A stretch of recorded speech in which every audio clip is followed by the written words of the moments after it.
मैं आपको यह बताना चाहता हूं कि इस बार भारतीय जनता पार्टी जीतकर सरकार तो बना लेगी, लेकिन उत्तर प्रदेश में वो चुनाव बहुत बुरी तरीके से हारी है, जिसकी उम्मीद नहीं थी। क्योंकि इस बार बीजेपी ने जिस तरीके से चुनाव लड़ा वो सबने देखा।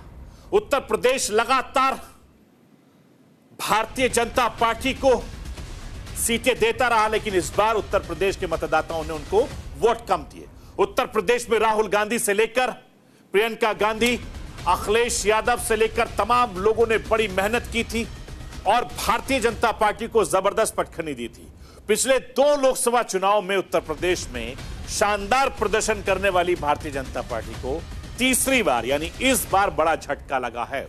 और यही वजह है कि बीजेपी इस बार खुद के दम पर पूर्ण बहुमत से सत्ता में वापसी नहीं कर पाई, जिसकी चर्चा लगातार हर तरफ हो रही है।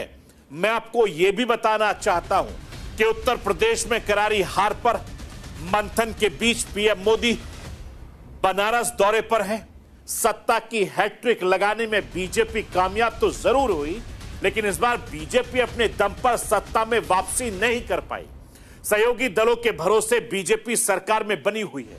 केंद्र में तीसरी बार सत्ता में आई बीजेपी को उत्तर प्रदेश ने इस बार बहुत ज्यादा निराश किया है और चुनाव नतीजों के बाद यह आम हो चुका है कि अगर उत्तर प्रदेश साथ देता तो हालात कुछ बदले होते, लेकिन उत्तर प्रदेश की जनता ने साथ भारतीय जनता पार्टी का नहीं दिया। खैर, जो होना था वो हो चुका है। अब बीजेपी के लिए जरूरी यह है कि उत्तर प्रदेश में हार की वजहों को तलाशना है, जो बहुत जरूरी है। इसके लिए बीजेपी संगठन में इस बात पर बहुत तेजी से काम हो रहा है। कई दौर की बैठक हो चुकी है, कई वजह सामने आई है, जिससे पता चलता है कि आखिर उत्तर प्रदेश में भारतीय जनता पार्टी क्यों आ रही, इतना बुरा हाल क्यों हुआ। बीजेपी के रणनीतिकार जो हैं वो बताते हैं कि जल्द ही पूरी रिपोर्ट तैयार करने के बाद दिल्ली आला कमान को सौंप दी जाएगी। ये जानकारी हमारे सूत्र हमें बता रहे हैं। उसके बाद कई बड़े फैसले उत्तर प्रदेश में लिए जा सकते हैं, जिसमें पार्टी संगठन के साथ ही उत्तर प्रदेश सरकार में बदलाव की बात हो रही है।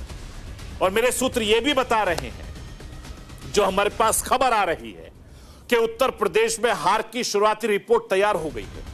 और इस रिपोर्ट में आखिर ऐसा क्या है जो उत्तर प्रदेश में बीजेपी को इतनी बुरी तरीके से हराया। उत्तर प्रदेश की मंडलीय स्तर टीम ने अपनी रिपोर्ट तैयार कर ली। इस रिपोर्ट में बीजेपी हार के पीछे 10 बड़ी वजह बताई हैं। वो वजह क्या है जो हमारे सूत्र बता रहे हैं, वो राष्ट्र की आवाज के जरिए आपको बताना, दिखाना, समझाना चाहता हूं। जरा समझिए कि उत्तर प्रदेश में हार की वजह क्या है। पहली वजह, मोदी योगी के भरोसे रहे तमाम प्रत्याशी और बीजेपी के ज्यादातर प्रत्याशियों को लगा कि मोदी योगी हैं तो जीत मुमकिन है। प्रत्याशियों ने अपनी तरफ से दौड़ भाग करने में बहुत कमी की है, ये हमारे सूत्र बता रहे हैं। दूसरी वजह, सांसद के खिलाफ भारी नाराजगी। रिपोर्ट में दावा किया गया कि 2 बार से जीतकर आए सांसदों को लेकर उत्तर प्रदेश की जनता में नाराजगी थी। कई सांसद तो ऐसे थे जिनकी छवि उत्तर प्रदेश की जनता के बीच ठीक नहीं थी। तीसरी वजह हार की, उत्तर प्रदेश की सरकार की सलाह नहीं मानी गई। लोकसभा चुनाव के लिए जब यूपी में उम्मीदवारों की लिस्ट बनाई जा रही थी, उस वक्त उत्तर प्रदेश सरकार ने अहम सलाह दी थी। करीब 3 दर्जन सांसदों के टिकट काटने या बदलने का सुझाव उत्तर प्रदेश ने हाईकमान को दिया था, लेकिन उत्तर प्रदेश सरकार के सुझाव को अनदेखा कर दिया गया। यह हमारे सूत्र हमें यह जानकारी दे रहे हैं। इसके अलावा उत्तर प्रदेश में आधे से ज्यादा सांसद चुनाव हार गए। उत्तर प्रदेश में बीजेपी को 26 सांसदों को हार का सामना करना पड़ा। जिन 16 सीटों पर उम्मीदवार बदले, उनमें से 11 सीटें भारतीय जनता पार्टी ने जीत ली। और चौथी वजह, संगठन प्रत्याशियों में तालमेल की बहुत बड़ी कमी रही है। सूत्र बता रहे हैं कि रिपोर्ट में यह भी दावा किया गया है कई सीटें संगठन और प्रत्याशियों में कोई तालमेल नहीं देखा गया। इस वजह से वोट वाली पर्चियां मतदाताओं तक कम पहुंची। और प्रत्याशियों की वजह से ग्राउंड वर्कर भी ठंडे पड़ गए। पांचवी वजह, बीजेपी विधायकों का सपोर्ट नहीं मिला। उत्तर प्रदेश के कुछ जिलों में विधायकों के सांसदों के बीच में तालमेल की कमी थी, जिसकी वजह से हार हुई। हमारे सूत्र ये बताते हैं कि रिपोर्ट में यह भी दावा किया गया है कि विपक्ष के दावों और वादों का जवाब देने में उत्तर प्रदेश बीजेपी के नेता नाकामयाब रहे। और रिपोर्ट में जो छठी वजह सामने आ रही है, विपक्ष का संविधान बदलने और आरक्षण खत्म करने की बात का बीजेपी सही से जवाब उत्तर प्रदेश की जनता को नहीं दे पाई। सातवीं वजह, भ्रम फैलाने में विपक्ष कामयाब रहा। पेपर लीक, अग्निवीर योजना पर विपक्ष भ्रम फैलाने में उत्तर प्रदेश में कामयाब रहा, जिसे बीजेपी ठीक से काउंटर नहीं कर सकी।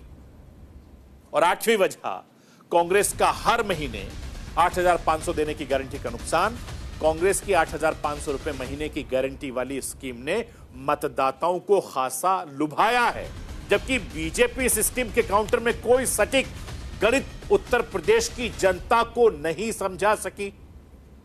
और नौवीं वजह, संघ बीजेपी कार्यकर्ताओं में संवाद नहीं दिखा। जब भी चुनाव होता है, खासकर उत्तर प्रदेश में देखा गया है कि संघ और बीजेपी के कार्यकर्ता आपस में एक दूसरे का काफी ज्यादा मदद करते हैं और दोनों लगातार संवाद का सिलसिला बनाकर रखते हैं।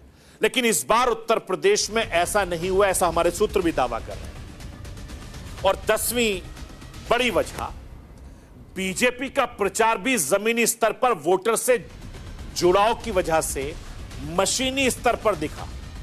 गली नुक्कड़ में घूमने के बजाय नेता ऊपरी स्तर पर प्रचार करके खुद को जीता हुआ माने बैठे थे, जिसे कहते हैं ओवर कॉन्फिडेंस। इस वजह से उत्तर प्रदेश में भारतीय जनता पार्टी को हार का सामना करना पड़ा। यह भारतीय जनता पार्टी की शुरुआती रिपोर्ट है जो हमारे सूत्रों ने हमें बताई है। इस रिपोर्ट के मुताबिक इस बार उत्तर प्रदेश में बीजेपी को भीतरघात से बहुत बड़ा नुकसान हुआ, जिसके सबूत और गवाही भी अब बाहर आने लगी है। सलेमपुर लोकसभा सीट से चुनाव हारने वाले बीजेपी प्रत्याशी रविंद्र कुशवाहा भीतरघात का आरोप लगा रहे हैं।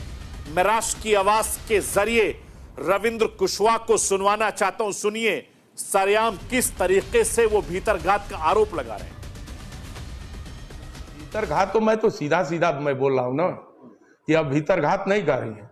ये भीतरघात नहीं था, ये सीधे मुझको हराने का षड्यंत्र था संजय यादव और विजयलक्ष्मी गौतम का। ये दोनों पहले से ही मिले हुए थे और मिल करके ये सब षड्यंत्र करके और मुझको हराने में भूमिका थोड़ी सी किया है, लेकिन कार्यकर्ता हमारे साथ मजबूती के साथ खड़ा था। लोग, भाजपा के लोग खड़े थे, इसलिए मामूली वोट से मैं चुनाव हारा हूं। अगल बगल आप देखिए, बहुत ज्यादा वोटों से लोग चुनाव हारे हैं। ये तो सही बात है कि भारतीय जनता पार्टी का कोई कैंडिडेट अगर चुनाव हारता है तो ये मोदी जी की भी हार है, योगी जी की हार है। उनको कमजोर करने के लिए ये साजिश रची गई।